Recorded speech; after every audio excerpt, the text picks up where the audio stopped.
way by comparison to where we are. From Joe Biden on down, and I'm not sure that Biden knows what the hell's going on. I don't think he knows he's alive, actually. And I never used to say that until I got indicted. Then I said, okay, now I can say it like it is. They said, well, we'll never indict a popular American president. Don't forget, I got more votes. We got more votes, all of us together, than any president. Think of it. Than any president, sitting president in the history of our country. Got more votes than any, by far, by a lot. And then lots of bad things happen, very bad. We can never let that happen again. They rigged the election, and look at the mess our country's in right now. Would have never happened, including inflation. Israel wouldn't have been attacked. Ukraine wouldn't have been attacked. China wouldn't be thinking about Taiwan, wouldn't even be thinking about it. There'd be no inflation. It was energy that caused it. We had inexpensive energy. We have more liquid gold under our feet, think of it, than any other country in the world, that we don't use it. We go to Venezuela to get their tar. It's so sad. It's so pathetic. From Joe Biden on down, they have thrown open our borders to an illegal alien invasion by the world's most sadistic criminals and savage gangs, while putting peaceful, pro-life citizens behind bars. We have a new category of crime. I said it last night for the first time. We did a show. Laura Ingraham, highest rating she's ever had. How about that? Don't we love that? What do I get out of it? I get nothing, so what difference does it make? What do they give me? Nothing. But there were a lot of people watching. But you just see what's happening. You see so many things happening that are just unthinkable. It's unthinkable that millions of people would be allowed into our country. It's unthinkable. Who would do this? They've unleashed mobs of foreign jihadists to praise Hamas in our streets. They're praising Hamas while they slander law-abiding Americans as domestic terrorists. You heard the J6 hostages. You saw the spirit that these people have, the spirit. You would think they wouldn't have any spirit left, but they have tremendous spirit. What's happened to them has probably, to that extent, never happened in our country before. They're weaponizing law enforcement to target parents, conservatives, and Catholics. Catholics, more than anybody, Catholics. What's going on with Catholics? Do we have any Catholics in this audience? Raise your hand, please. I just want to see. Not too many, but I will tell you, how the hell do you vote for this person? They have gone after Catholics. That's probably why we don't have any in this audience. There are none left. But there's one sitting in first row, and he's a very important one, I will tell you. No, but how Catholics? I mean, they're being persecuted, Catholics. But evangelicals, and they're all on the list. For all Americans, but especially for Christians, nothing is more important than to defeat this wicked system and to return to fair, equal, and impartial justice under the constitutional rule of law. You have to return to the constitutional rule of law. We're not there. There's much work to be done, but there is no doubt where we have to begin. We have to begin, and we have to begin immediately. The restoration of law and justice in America begins with firing crooked Joe Biden on November 5th, 2024. If we don't fire him, our country, I believe, is doomed. I believe it's doomed. As you know, the left is trying to shame Christians. They try and shame us. I'm a very proud Christian, actually. I've been very busy fighting and, you know, taking the bullets, taking the arrows. I'm taking them for you, and I'm so honored to take them. You have no idea. I'm being indicted for you, as I say. I'm being indicted over and over and over. I've been indicted more than Al Capone, the great gangster. Scarface. My parents are looking down. They said, do you believe this happened to me? I never heard the word before, you know, essentially. I never heard the word before. Think of it. I've been indicted more than some of the greatest criminals in the world for nothing. For nothing. If my plane flies over a blue state, that evening I get a subpoena to report to a federal grand jury.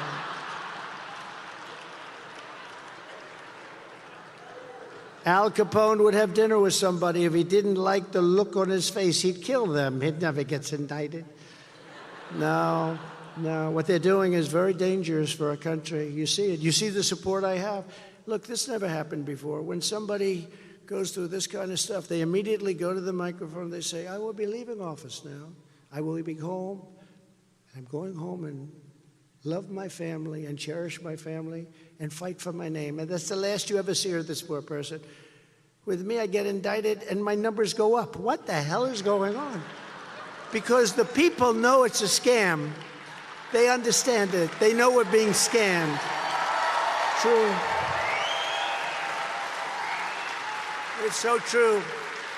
They want to silence you, demoralize you, and keep you out of politics. Stay the hell out of politics. If I wasn't running, and if I wasn't leading by a lot, you see the polls today, I'm up by 12 points and 14 over crooked Joe Biden. And in a national poll, I'm up by 91 points on I won't use the term because some people think it's a little bit nasty, but some people you don't like very much. Haley. I'm up 91 points. That's a lot.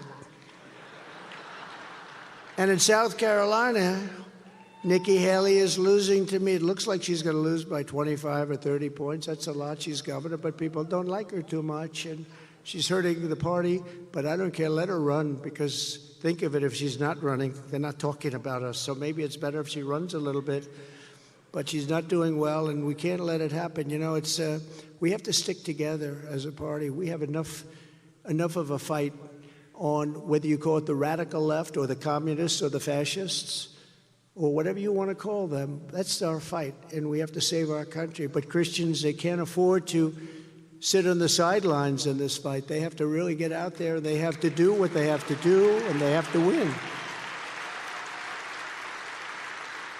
The corrupt persecution by this regime will not stop with me. Oh, it's not going to stop with me. I mean, they gave me a fine of $355 million for doing nothing wrong. This was a fine like never seen before. And you know the amazing thing? The people in this country, they understood it immediately. It's all a big hoax. If I wasn't running, I wouldn't have been sued. None of these indictments would happen. And if I wasn't, once I started winning, I said to my wife, I said, our great First Lady who sends her regards, she loves everybody in this room.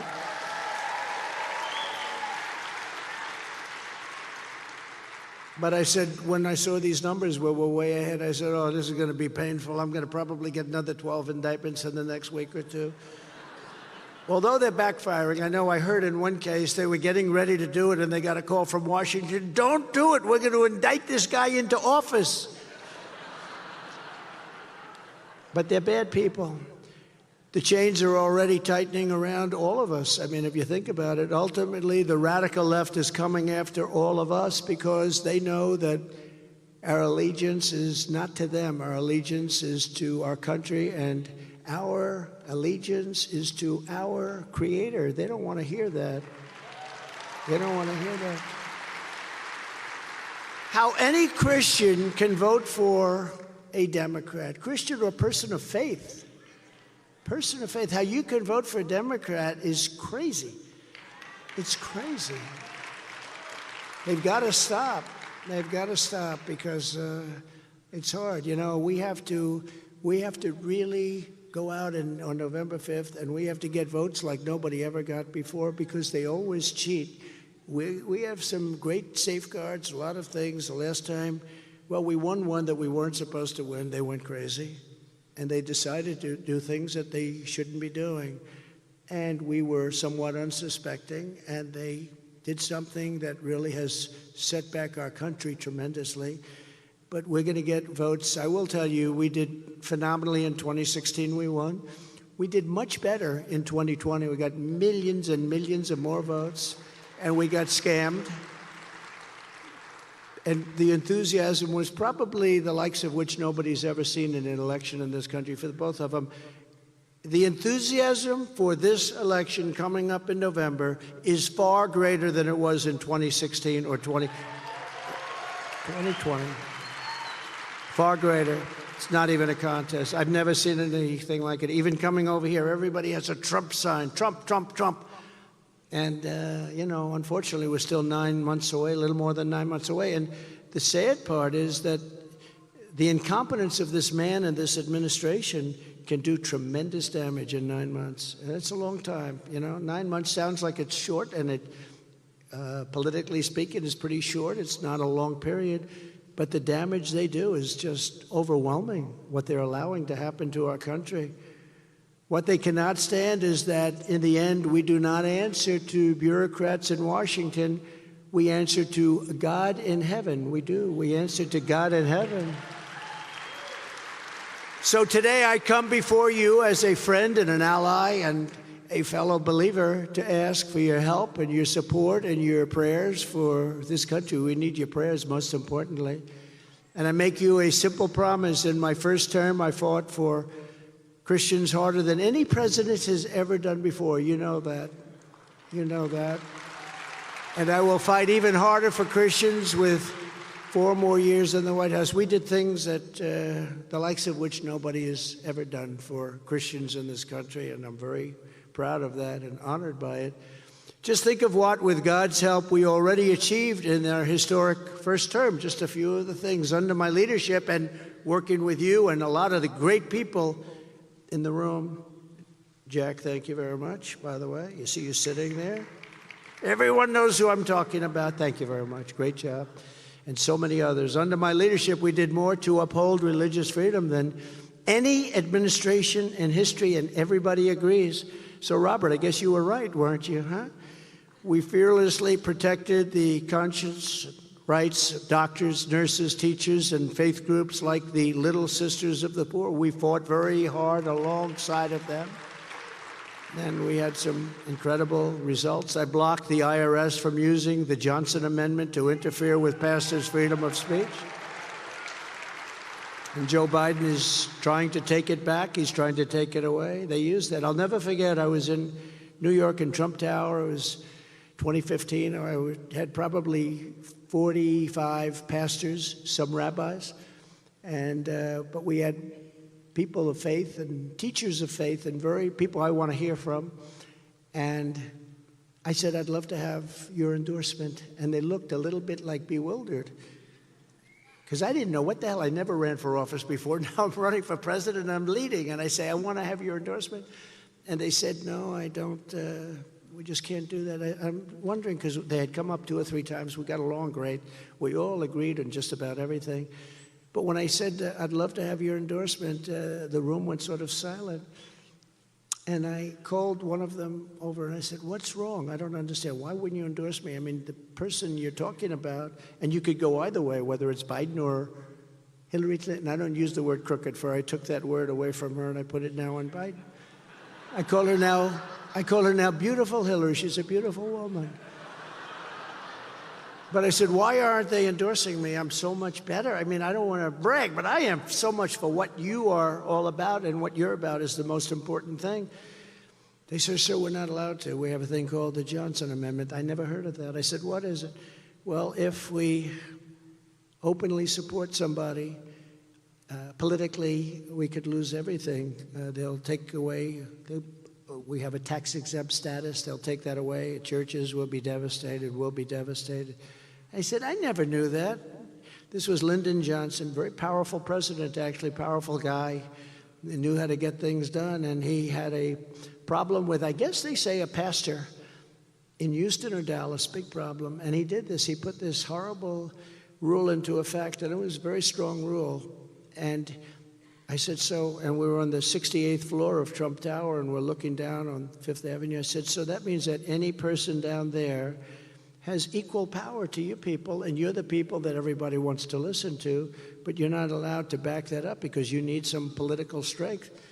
They said, essentially, that's right. We can't really do anything because we'll lose tax-exempt status and other things. And I said, that's too bad. I said, if I get in, we are going to totally void out the Johnson Amendment, and I was able to do that. We voided it out, and you were able to speak because you're the people that I want to hear from and that other people want to hear from, and you're not allowed to speak. And you should be allowed. If you see somebody that believes in Christianity, if you see somebody that loves evangelicals or Israel, which has become more and more prominent in your thoughts and your prayers. You should be able to vote and to promote the person that's backing the ideas that you love and cherish and are very important. So I thought it was the most ridiculous thing. Anyway, we got rid of it, and people took a much more active stance, and that's great. And we're going to do it again, and we're going to get it out now permanently. We were putting it in the tax, but we had tremendous bite back on that. But for 4 years, we went through a great period. You were able to speak, and we're going to make that on a permanent basis. You're going to be able to do it because you're the people we want to hear from, the pastors and the ministers and the rabbis. The people in this room are the people we want to hear from, and they have to have a political voice. You know, if you think about it, you have men, you have women, and you have religion. If you look at it, you have more than the men, you have more than the women. You have such power, but you weren't allowed to use that power. And you're now allowed to use it. I get in there, you're going to be using that power at a level that you've never used it before. It's going to bring back the churchgoer. I mean, you have to see. I don't like the charts when I see charts where they're going in the wrong direction. We don't like that. We're going to bring it back. And I really believe it's the biggest thing missing from this country. It's the biggest thing missing. We have to bring back our religion. We have to bring back Christianity in this country.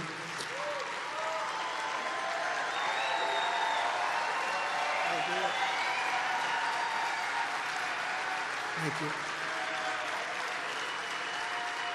Thank you very much. I issued guidance making clear that the right of freedom to worship does not end at the door at a public school, and I supported school prayer, very important, school prayer, which we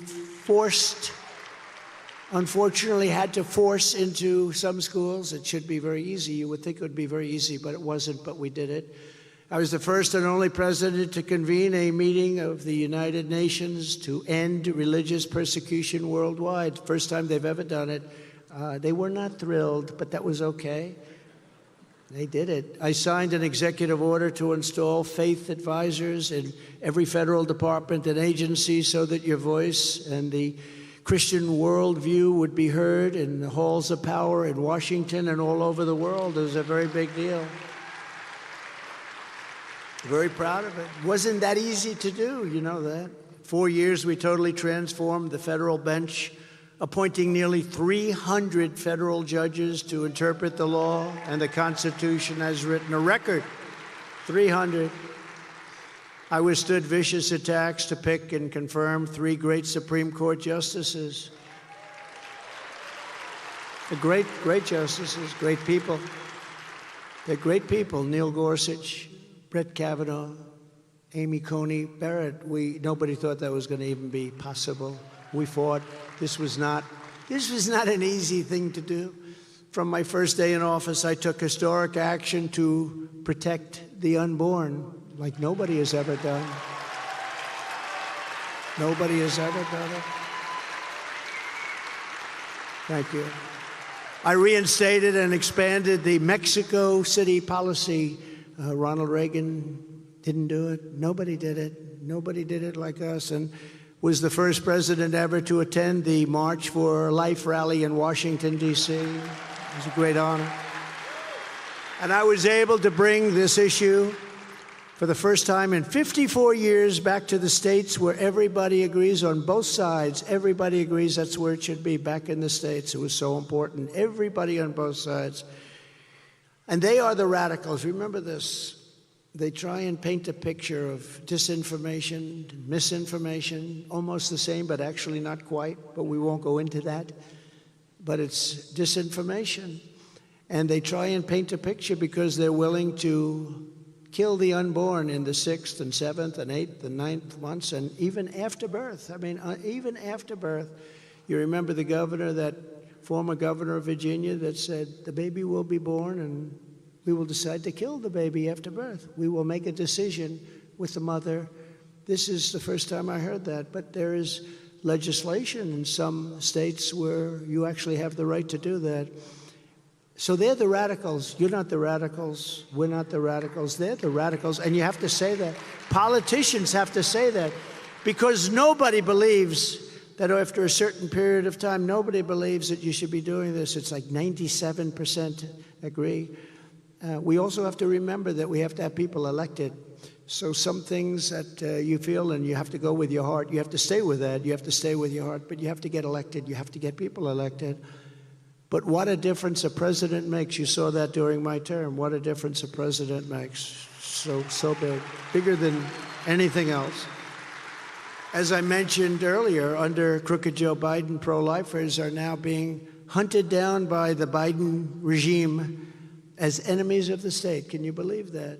The same Biden DOJ that dropped charges against Antifa, where they kill people, where they destroy cities.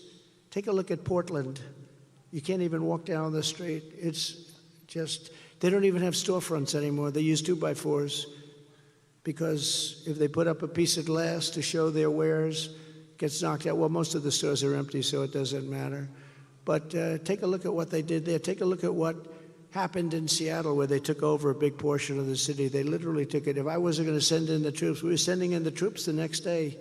All of a sudden, they decided to leave. But the governor didn't want to do it. The governor didn't want to do it and would have never done it. They'd still be there if I didn't do what I did. You take a look at Minnesota, Minneapolis. You take a look at what they were doing with that. If I didn't send in the National Guard and the governor didn't want it, and if I didn't send it, you wouldn't have that city anymore.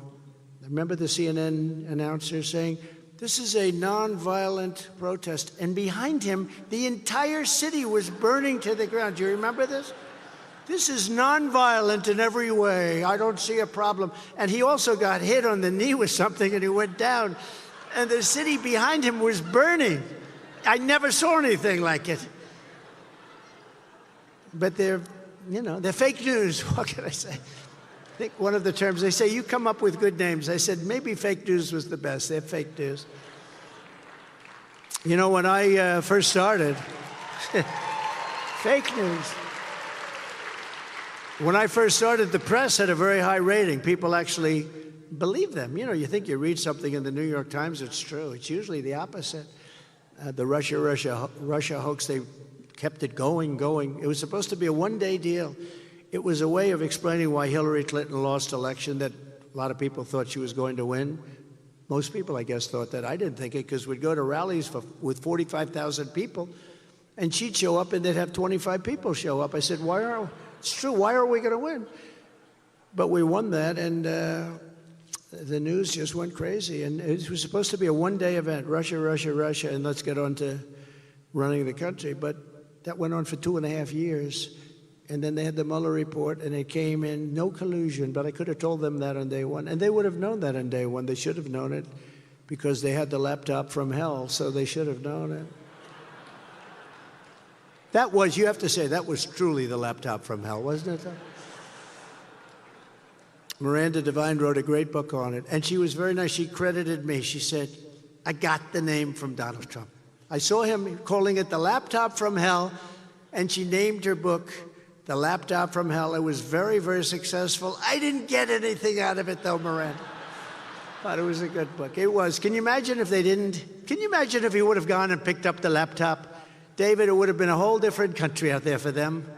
But that is, and what they have is peanuts compared to what's on that thing. If that were from the other side, if that were a Republican instead of them, the things that are on that are unbelievable, unexplainable. The same Biden DOJ that dropped charges against Antifa has rounded up 6 pro-life activists right here in Tennessee, arresting them for a peaceful protest outside a clinic where they prayed, sang hymns, and were removed with great force. Last month, those protesters were convicted on outrageous charges and are now facing up to 11 years in prison. This is a communist state, just so you understand. This is the beginning of a communist state. Whether it's me or any one of another 1,000 things that are going on, this is the only way they're going to be able to stay in office, because they're running a regime that's so incompetent. Nobody's ever seen anything like it. Everything they do, high interest rates, the open borders. I don't think there's ever been anything so egregious that we've seen as these open borders, where these millions of people are allowed to just come into our country and invade this country. You saw that mountain? We built the wall, all of these hundreds of miles of wall. We ended it at that mountain. They said, nobody can go over that mountain. And we put it, right into that wall. We figured we had, at least we had something done that was good. The people are pouring over. It's sort of known as Snake Mountain, Snake Hill, Snake. It's snake, a lot of snakes. I think they're rattlesnakes. Between the rattlesnakes and the rough terrain and the steepness, they said nobody's coming. The people are coming over by the thousands. It's crazy, and we let them come over. We let them do it. Our country can't withstand. No country can withstand what's happening to us. The cities are being inundated. They're being overrun. They're taking the parks from children. There are no more baseball fields, no more soccer fields, no more anything. It doesn't sound very serious. Soccer fields and baseball fields are very serious. Their way of life has changed, and they're being treated better than long-time American citizens, and they're being treated better than our soldiers, our veterans are being treated. They're staying in world-class hotels. The whole thing is crazy, what's happening in our country. Let's call these brave Americans what they really are, persecuted Christians. They're being persecuted. And let's call their imprisonment. They are being imprisoned by Joe Biden and his people, evil people. He's surrounded by very evil people. They are, I believe, just doing whatever they want to do. I don't believe they have any leadership at all. Joe Biden, because of his gross incompetence, is a threat to democracy, big threat to democracy. To reverse these monstrous abuses of power, the moment I win the election, I will appoint a special task force to rapidly review the cases of every political prisoner who has been unjustly victimized by the Biden regime. Never again will the federal government be used to target religious believers. They are targeting religious believers. What they did to all of you, a lot of ground was lost by religion during COVID, during the China virus. Let's be more accurate. It's called the China virus. We want to be accurate, have to be accurate, or you'll get criticized. You'll get criticized by the fake news. But Americans of faith are not a threat to our country. Americans of faith are the soul of our country. They are. They're the soul of our country. Every time the radical left Democrats, Marxists, communists, and fascists indict me, I consider it a great badge of honor. I really do. It's crazy. I've got to have something a little bit different up there, but I do, because I'm being indicted for you.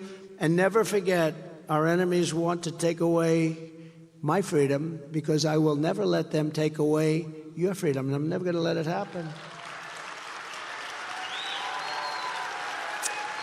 They want to silence me because I will never let them silence you. And in the end, they're not after me, they're after you. I just happen to be standing in the way. Thank you very much. I appreciate it.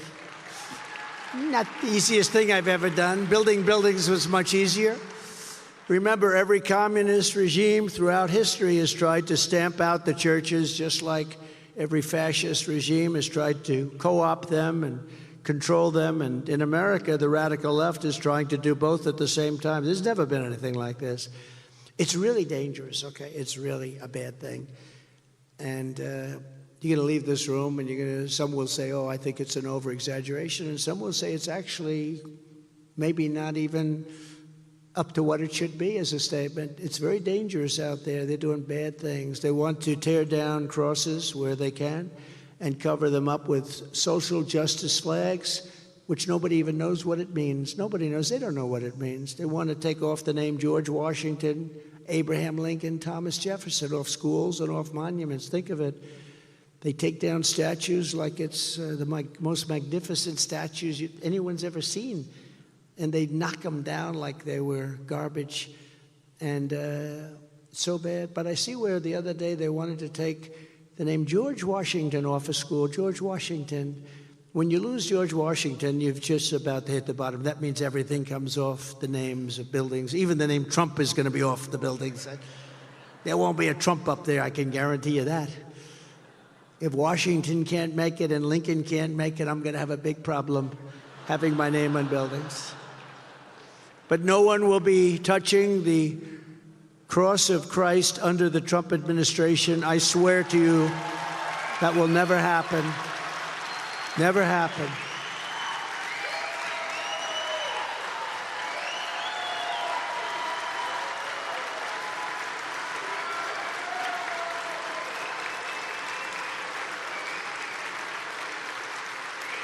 Thank you. Thank you very much.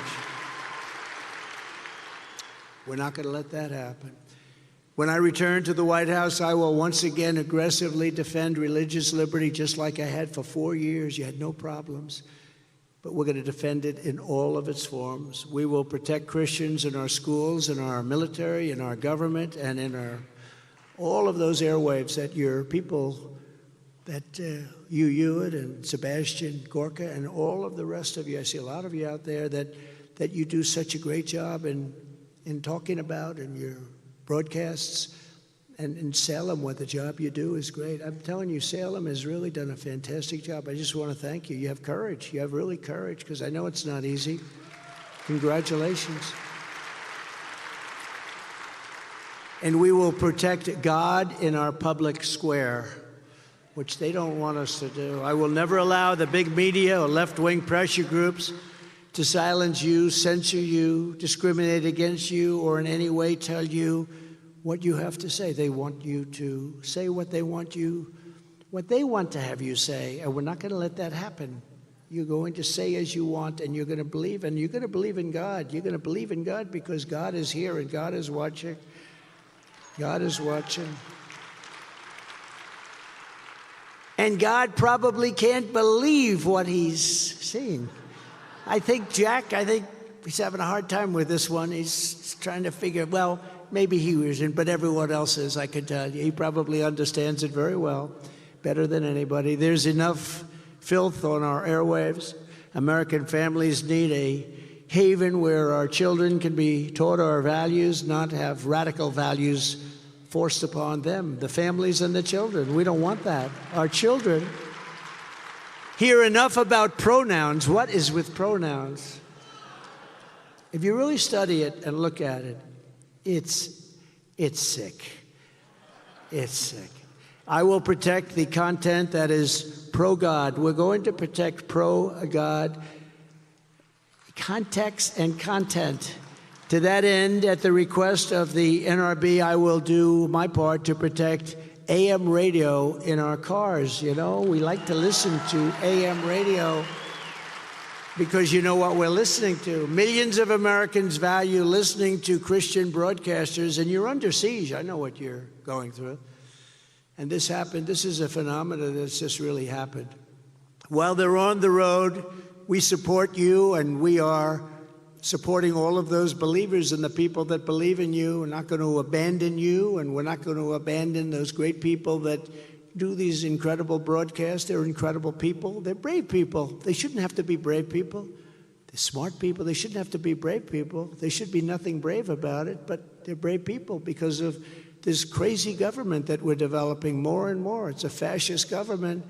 The Biden administration wants to do major harm to you. You cannot let people vote for these people. You cannot let people vote for the Democrats. They're really wanting to change our whole system of values. Upon taking office, I will create a new federal task force on fighting anti-Christian bias. It's become a very big term, anti-Christian bias. Not believable that you have a term like that, is it? When you think about it, it's like, where did that come from? And it's a very recent phenomenon. Its mission will be to investigate all forms of illegal discrimination, harassment, and persecution against Christians in America. As president, I will once again appoint rock-solid conservative judges in the mold of Justices Antonin Scalia and the great Clarence Thomas, who's doing a phenomenal job. Strong. I will stand proudly with our friend and ally, the State of Israel. We will stand proudly with Israel.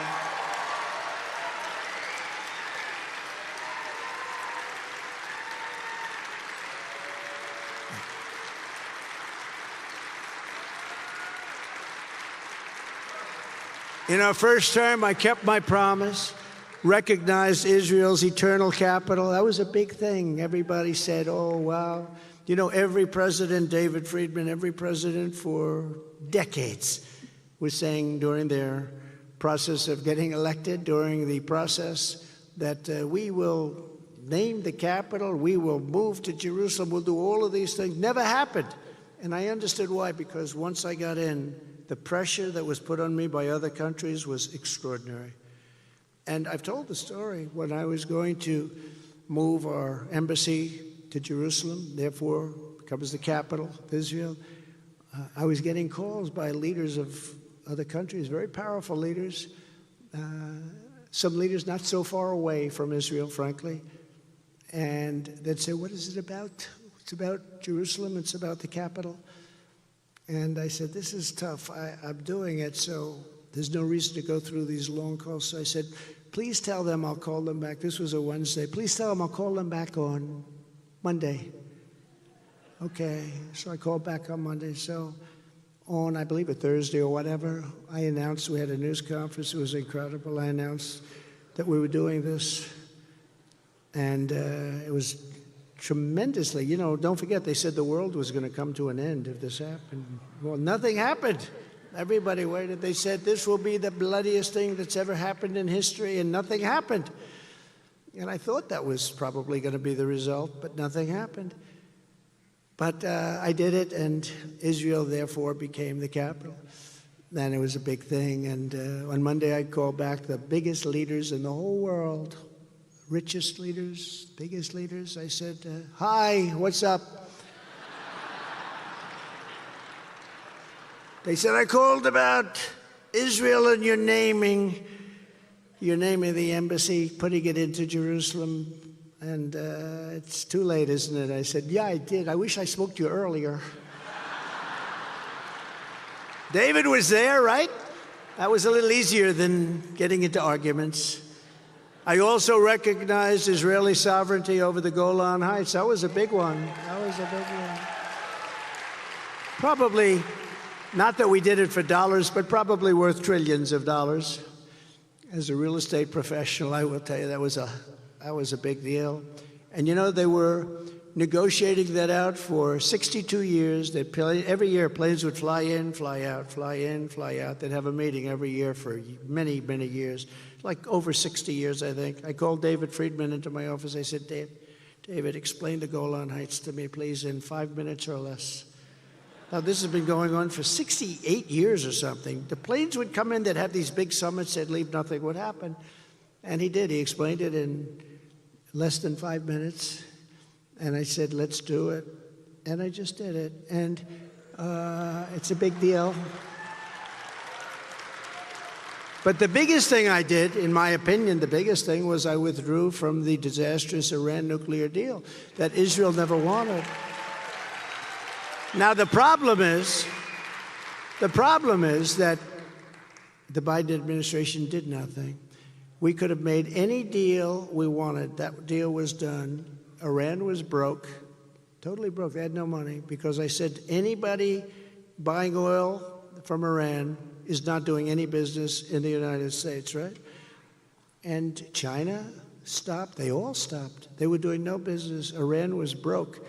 They had no money for Hamas. They had no money for Hezbollah. They had no money for anything. They were totally broke. And we could have made any deal we wanted. No more nuclear weapons. You cannot let them have a nuclear weapon. And we were all set to do it. When the election ended, and you know the result, it'll go down as a tragedy in our country, in my opinion, one of the great tragedies, and everyone knows it was all rigged and screwed up. A horrible thing happened. Anytime you have mail-in voting, too, you're going to have a crooked election. Remember that. Mail-in voting. Even Jimmy Carter, with his commission, said you can't have mail-in voting. France gave it up. You know, France had an election recently, 36 million votes. Paper ballots, same-day voting, voter ID, very simple. The election ended. You had a winner, you had a loser. And but any time you have mail-in voting, you're going to have problems. Most countries, many countries have just given it up. It can't possibly work. But with the historic Abraham Accords, we did the Abraham Accords. It's one of the greatest things ever done for peace in the Middle East. But the Biden administration didn't take advantage of it, and they didn't take advantage of the weakness at that time of Iran. So when I got out, Iran went about selling oil at levels they've never hit before. China went back to buying. India went back to buying. France went. They all went back to buying. Everybody was buying. And now Iran has $235 billion. They made it over the last 3 years. $235 billion. Iran is a very rich country right now.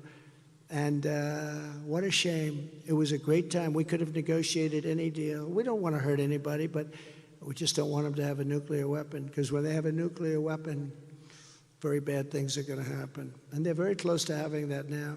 That would have been, had the election not been rigged, we would have had a deal with Iran within 1 week after that election. 1 week, they were dying to make a deal because they were hurting.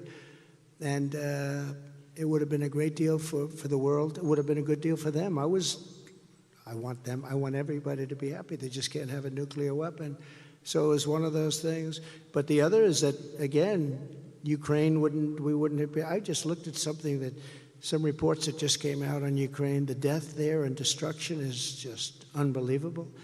And Israel would have never been attacked. All of these things, none of them would have happened. And you wouldn't have had inflation, because it was caused by the price of oil. It was caused by the price of energy. And everything went up and is out of control. Now everything is hurting.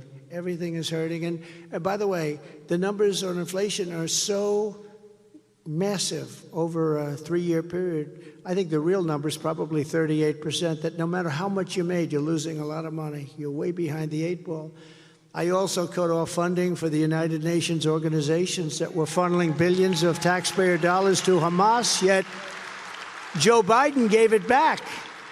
Close to $1 billion. He gave them $1 billion back. I also ended, as you remember, Nord Stream 2, the Russian pipeline. And then they say, oh, I like Russia, I'm so friendly. This is the biggest thing they ever did. I ended it. Think of it. The biggest thing, the biggest deal, the most profitable deal, the greatest deal they've ever done, I ended it. It was dead. And Biden came in and he approved it right away.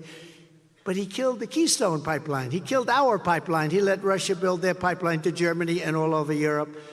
And then they say, well, Trump was very friendly with Putin. Putin said, man, if you're a friend, I'd hate like hell to see you as an enemy.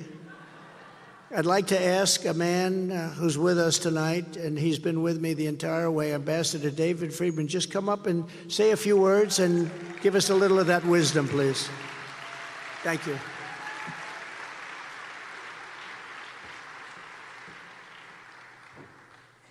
Thank you, David. This brings back great memories, really great memories. Mr. President, I just want to say a couple of things that I think everybody here thinks is obvious, but we need to say it anyway. The first, you were the greatest friend that Israel ever had in the Oval Office. By far. By far.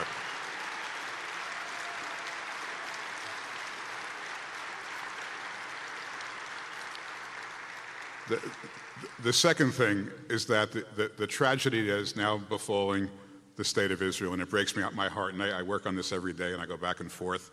I'm wearing this is to commemorate the hostages, still 130 hostages that are being held in the worst conditions.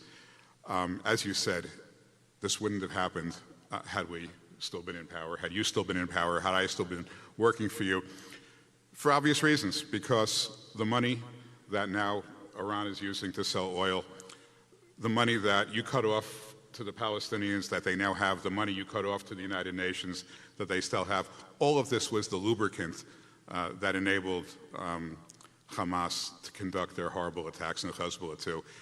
It took a lot of money. You cut it all off, and President Biden brought it all back. And so we really wish he never left office, because we're feeling the pain right now because of that. And the last thing I'll just say is, when you moved the embassy to Jerusalem, and we were there together in the Situation Room, and you got pushback from other countries, but you also got pushback from some of your own people.